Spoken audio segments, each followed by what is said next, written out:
start भयो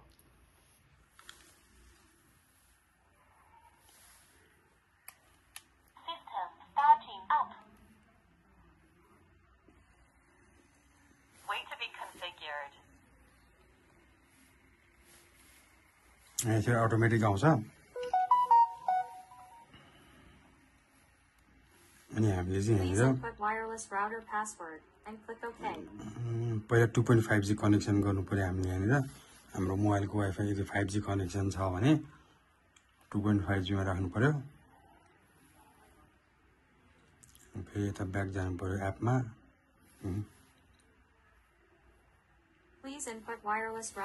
वाइफाईको password राख्नु पर्यो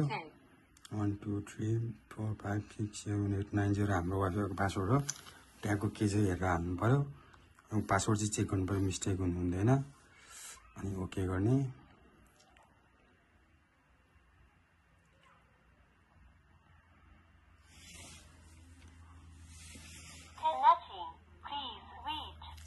कनेक्टिङ भन्छ यसले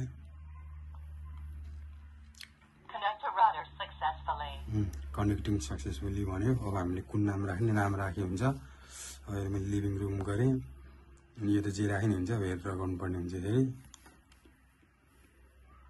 कम्प्लिट ओके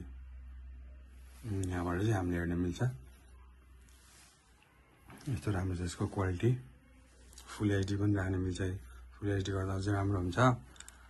अनि हामीले यसलाई चलाउँछ यो पिटिजेडबाट चाहिँ यो क्यामेरालाई यता उता तल माथि सबै गर्न मिल्छ भयो